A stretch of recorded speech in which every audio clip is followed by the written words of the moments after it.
High court का एक मामला है एससी एसटी एक्ट में कंपनसेशन को लेकर के। कौन से हाई कोर्ट का? तो मध्य प्रदेश का। देखिए मामला जो है मध्य प्रदेश के गुना जिले का है, या जो आप लोगों का विवाद हुआ है मध्य प्रदेश के गुना जिले का है।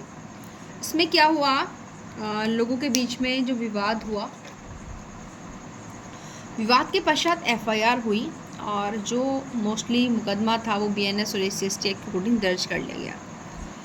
लेकिन बाद में इसमें क्या हुआ, मुकदमा दर्ज होने के पश्चात जो पार्टीज थी उन्होंने आपस में समझौता कर लिया।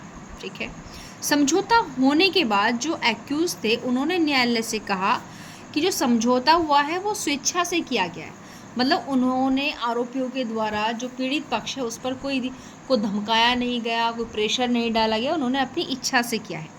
इसलिए उस मामले में जो एफआईआर थी या जो क्रिमिनल प्रोसीडिंग्स थी उसको ख़त्म कर दिया जाए, ऐसा आरोपियों ने न्यायालय से कहा। अब यहाँ पर ऐसा तो नहीं है कि कोर्ट जो है आरोपी के कहने से सारी चीज़ें मान लेगा। न्यायालय ने जो था उस कॉम्प्रोमाइज़ का वेरिफिकेशन कराया कि क्या वास्तव में पीड़ित और अभियुक्त के बीच जो समझौता हुआ है, कॉम्प्रोमाइज़ हुआ है, वो वॉलंटरीली हुआ है, उसकी मर्जी से हुआ है, आरोपियों ने ज़बरदस्ती कराया है। तो यहाँ पर कोर्ट ने पाया कि समझौता बिना धमकी के, बिना उत्पीड़न के, बिना किसी प्रेशर के हुआ है, यानी कि जो विक्टिम है उसने अपनी इच्छा से समझौता किया है।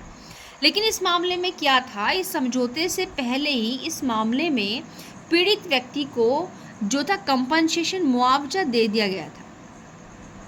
क्या दे दिया गया था? मुआवजा। लेकिन सिंपल सी बात है, अगर मामले में कॉम्प्रोमाइज़ होना है तो फिर मुआवजा राज्य थोड़ी देगा, सरकार की तरफ से थोड़ी दिया जाएगा फिर मुआवजा। अगर आप मामले में अगर समझौता कर रहे हो तो फिर मुआवजा सरकार की तरफ से दिया ही नहीं जाएगा।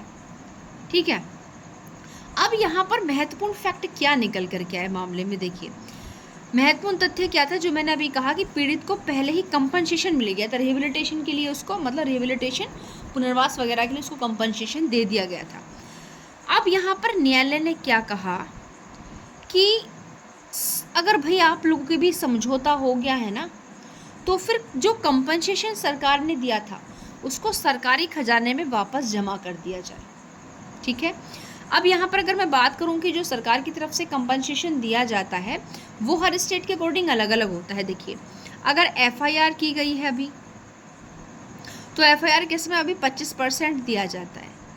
अगर चार्जशीट वगैरह हो गई है जमा, उसके पश्चात 25%, और जब जजमेंट आ गया है लास्ट बाद में तो 50% तब दिया जाता है। इस प्रकार से ये इंस्टॉलमेंट में दिया जा रहा है, किस्तों के माध्यम से दिया जा रहा है ना ये।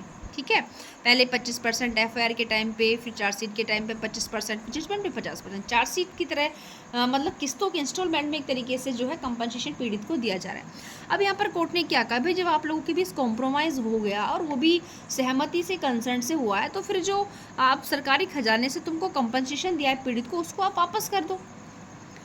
ठीक है, अब यहाँ पर शर्त क्या रखी कोर्ट ने कि भाई आपकी एफआईआर तब क्वैश होगी जब कंपनसेशन की जो राशि थी ना वो 30 डेज का टाइम पीरियड दिया, तब आप ये जो है सरकारी खजाने में उसको जमा कर दो। तो न्यायालय ने भी यहाँ पर ये कंडीशन रखी।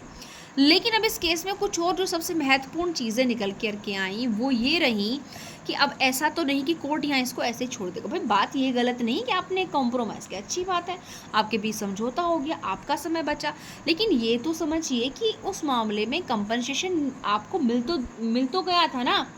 अब यहाँ पर इस केस में जो कोर्ट था उसने क्या हेल्ड किया, वो सबसे इम्पोर्टेंट चीज़ें हैं। किसने? एमपी हाई कोर्ट के द्वारा क्या हेल्ड किया गया। एमपी हाई कोर्ट ने कहा कि देखिए अब ऐसा नहीं कि ऑल ओवर एसएसटी के मामलों में ये लागू होगा, लेकिन सर्कमस्टेंसेस के अकॉर्डिंग होगा। यहाँ पर कहा कि अगर किसी भी मामले के अंदर कंपनसेशन दिया जाता है, मुआवजा दिया जाता है, तो मुआवजा देने से पहले शपथ पत्र लिया जाएगा विक्टिम से। समझ में आ गई ना बात, कि अब जो विक्टिम है उसे जो कंपनसेशन दे रही है ना सरकार, उससे पहले उसको एक शपथ पत्र देना होगा। क्या? कि वो मुआवजा लेने के पश्चात वो किसी भी प्रकार का समझौता नहीं करेंगी। या एफिडेविट दे दिया भाई, इस केस में यही तो हुआ था, कंपनसेशन ले लिया फिर समझौता कर दिया, पैसा भी मिल गया, समझौता भी हो गया, तो सरकार क्यों घाटा उठाए भाई। सिंपल सी बात तो ये कि अगर आपको मतलब चाहिए था तो फिर आरोपी से दिलाया जाता, समझौता हो गया कि भाई आरोपी ने इतने पैसे दे दिए, इसको समझौता हो गया। लेकिन आप लोगों का समझौता हो गया, पैसे सरकार से लिए, सरकार का पैसा फ्री का थोड़े ना भाई। समझिएगा बात को, ठीक है। लेकिन यहाँ पर मैटर कुछ और है, ठीक है, वो चीज़ थोड़ा अलग था। तो यहाँ पर क्या कहा कि भाई अब ऐसा नहीं चलेगा, आप सिंपल सीधे शब्दों में ये समझ लो कि पहले आपको एक शपथ पत्र देना होगा। शपथ पत्र में आपको ये बताना होगा कि आप इस मामले में कोई भी समझौता इन फ्यूचर नहीं करोगे, तभी आपको कंपनसेशन दिलाया जाएगा, ठीक है। अब अगर कंपनसेशन दे दिया, आपने एफिडेविट दे दिया, तो आप चाह कर भी उस मामले में समझौता नहीं कर सकते हैं। अभी फ़िलहाल ये मामला केवल एमपी हाई कोर्ट के द्वारा दिया गया, इसलिए ऑल ओवर इंडिया पर लागू नहीं, क्योंकि सुप्रीम कोर्ट ने नहीं दिया।